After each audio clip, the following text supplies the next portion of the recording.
4 ఫిబ్రవరి 2024 ఆదివారం పంచాంగ వివరాలు, తారాబలము, నక్షత్రాల వారీగా పఠించాల్సిన నవగ్రహ స్తోత్రము మరియు ఈరోజు పుట్టిన శిశువుల యొక్క శాంతుల వివరాలు, ప్రయాణం చేయాల్సిన దిశ, ఇవన్నీ ఈ వీడియోలో వివరిస్తున్నాను. అందరికీ నమస్కారం. Lakkaraju Muralidhar Rao astro and remedies ఛానల్కు స్వాగతం. ఓం శ్రీ గురుభ్యో నమః. ఓం శ్రీ మహాగణాధిపతి నమః. అందరికీ నమస్కారం. 5 ఫిబ్రవరి 2024 సోమవారం పంచాంగ వివరాలు మరియు తారాబలము, ఈరోజు పఠించాల్సిన స్తోత్రం ఏంటి, ఈరోజు చేయాల్సిన ప్రత్యేక రెమెడీ ఏంటి, ఈరోజు పుట్టిన శిశువుల యొక్క శాంతుల వివరాలు, ప్రయాణానికి వారసుల వివరాలు ఈ వీడియోలో. 5/2/2024 శ్రీ శోభకృత నామ సంవత్సరం, పుష్యమాసము, హేమంత ఋతువు, ఉత్తరాయణము. ఈరోజు సూర్యోదయం 6:37కి ప్రారంభమవుతుంది. సూర్యుడు 5:55కు సాయంత్రం అస్తమిస్తాడు. ఈరోజు బహుళ దశమి మధ్యాహ్నము 12:39 వరకు ఉంటుంది. నక్షత్రము జ్యేష్ఠ నక్షత్రము రాత్రి 3:59 వరకు ఉంటుంది. అలాగే ఈరోజు యోగము ధ్రువము ఉదయం 7:15 వరకు, కరణము భద్రము పగలు మధ్యాహ్నము 12:37 వరకు ఉంటుంది. ఇక ఈరోజు శుభ సమయాలు ఉదయం 6 నుంచి 7 వరకు ఉంటాయి. రాహుకాలము ఉదయం 7:30 నుంచి 9 వరకు, యమగండము 10:30 నుంచి 12 వరకు, దుర్ముహూర్తము మధ్యాహ్నం 12:24 నుంచి 1:12 వరకు, సాయంత్రం మధ్యాహ్నం మళ్ళీ 2:46 నుంచి 3:34 వరకు ఉంటుంది దుర్ముహూర్తం. ఈరోజు వర్జము ఉదయం 9:27 నుంచి 11:03 వరకు ఉంటాయి. అమృత గడియలు రాత్రి 7:03 నుంచి 8:40 వరకు ఉంటాయి. ఇవి ఈరోజు పంచాంగ వివరాలు. ఇక ఈరోజు సోమవారం కాబట్టి సోమవారానికి అధిపతి చంద్రగ్రహం అవుతుంది కాబట్టి చంద్రునికి సంబంధించిన స్తోత్రాన్ని పారాయణం చేసుకోవాలి, జపం చేసుకోవాలి 27 సార్లు. దతిశంక తుషారామం క్షీరోదార్ణవ సంభవం నమామి శిష్టం సోమం శంభోర్ మకుట భూషణం అనే స్తోత్రాన్ని 27 సార్లు జపం చేసుకోవడం ద్వారా చంద్రగ్రహ దోషాలు తొలుగుతాయి. అలాగే ఈరోజు జ్యేష్ఠ నక్షత్రము, జ్యేష్ఠ నక్షత్రానికి అధిపతి బుధుడు అవుతాడు కాబట్టి బుధగ్రహానికి సంబంధించిన నవగ్రహ స్తోత్రము ప్రియంగు గులికా శామం రూపేణం ప్రథమం బుధం సౌమ్యం గుణవేతం బుధం ప్రాణం అనే స్తోత్రాన్ని 27 సార్లు జపం చేసుకోవాలి.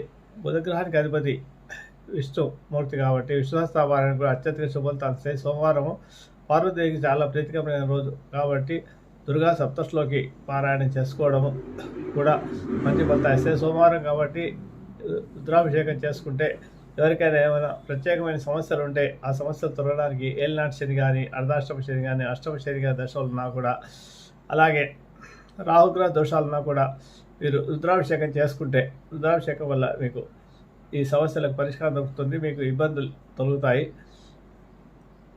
ఎవరికైనా శని మహర్దశ నడుస్తున్నా కూడా మీరు రుద్రాభిషేకం చేసుకోవాలి. అలాగే శనిగ్రహానికి సంబంధించిన స్తోత్రం నీలాంతం సమవాస రౌద్ర చామర్తన సముత్తమం స్తోత్రం ప్రతిరోజు జప 27 సార్లు జపం చేసుకోవాలి. 27 కాకపోయినా కనీసం 19 సార్లు అయినా మీరు ప్రతిరోజు జపం చేసుకోవాలి. ఎవరికైతే శనివారం దశ నడుస్తుందో, ఏలినాటి శని నడుస్తుందో వారంతా కూడా. ముఖ్యంగా మీరు పేదవారికి ఏవైనా నల్లటి చెప్పులు, గొడుగులు ఇవ్వడము, బ్రాహ్మణులకు హెల్మెట్లు, నల్లటి కలర్ హెల్మెట్లు, నల్లటి గొడుగులు దానం వేయడం వల్ల మీకు శనిగ్రహ దోషాలు తొలుగుతాయి. ముఖ్యంగా శని దోషం ఉండేవాళ్ళు చేయాల్సిన పని ఏంటంటే నడక. శరీరాన్ని చాలా శ్రమ పెట్టాలి. కర్మకారకుడు కాబట్టి మీరు గుడికి వెళ్ళినా, ఎక్కడ బయటకు వెళ్ళినా చెప్పులు లేకుండా వెళ్తే, చెప్పులు లేకుండా ఎంత ఎక్కువ నడిస్తే అంత మీకు శని దోషాలు అంత తగ్గుముఖం పడతాయి. కాబట్టి పేదలకు సహాయం చేయాలి. బీదవారికి, లేని వారికి, అదే అనారోగ్య సమస్యలు ఉండేవారికి పళ్ళు ఫలాలు ఇవ్వడం వల్ల కూడా ఈ శని దోషాలు తొలగుతాయి. ఇక ఈరోజు తారాబలం ఎలా ఉందో పరిశీలిస్తాం.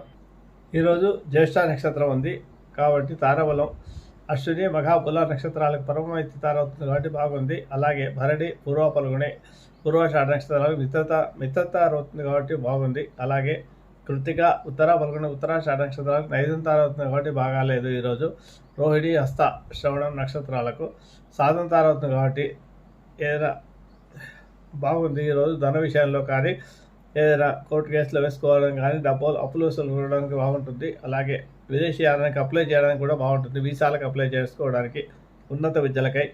అలాగే వృషిరా, చిత్త, ధనుష నక్షత్రాలు ప్రత్యక్ష తార అవుతుంది కాబట్టి బాగాలేదు. ఈరోజు ఆరుద్ర, స్వాతి, శతభిష నక్షత్రాలు క్షమతలు అవుతుంది కాబట్టి వాహన కొనుగోళ్లు కానీ ఆపరేషన్స్ కానీ సర్జరీస్ కానీ చేసుకోవాలనుకున్నా కూడా ఈరోజు బాగుంటుంది.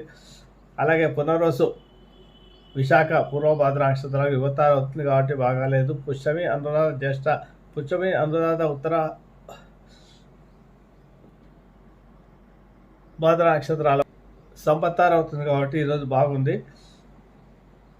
అలాగే ఆశ్లేష జ్యేష్ఠ రేవతి నక్షత్రాలకు జన్మతర అవుతుంది కాబట్టి బాగాలేదు. ఇవి ఈరోజు తారాబలం ఉండే రాశులు. ఇకపోతే చంద్రబలం ఈరోజు జ్యేష్ఠ నక్షత్రము వృశ్చిక రాశిలో ఉంటుంది కాబట్టి చంద్రబలం ఉండే రాశులు ఈ విధంగా ఉన్నాయి. వృషభ రాశి, మిథున రాశి మరియు కన్య, వృశ్చికము మరియు మకర కుంభాలకు చంద్రబలం బాగుంది. తారాబలం లేకపోయినా కూడా చంద్రబలం బాగుంటే ఏమైనా పనులు చేసుకో 1 కిలో పెసలు దానం చేసి దక్షిణతో సహా మీరు విష్ణుస్త్రాపారాయణ చేసుకొని అలాగే జ్యేష్ఠ నక్షత్రానికి సంబంధించిన నవగ్రహ స్తోత్రాన్ని అంటే బుధగ్రహానికి సంబంధించిన నవగ్రహ స్తోత్రం ప్రియంగు గులిక శామం రూపేయడం ప్రతిమ బుధం సౌమ్యం గుణ తమ స్తోత్రాన్ని 20 సార్లు జపం చేసుకొని ఏమైనా పనులు ప్రారంభించుకుంటే పనులు చేసుకోవచ్చు. ఈరోజు తారబలం లేని వారి సంగతి. ఓకే, ఇలాగా ఇది ఈరోజు ఆదివారం రోజు వారసుల శిశువు ఇబ్బందులు వస్తాయి కాబట్టి పడమరకు ఏదైనా పనులు నక్షత్రాల్లో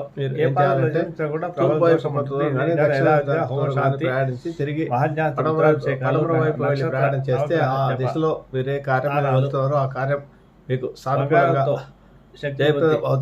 అలాగే ఈరోజు ప్రయాణం చేయగలిగే దిక్కు ఏంటంటే ఇవ్వాలి.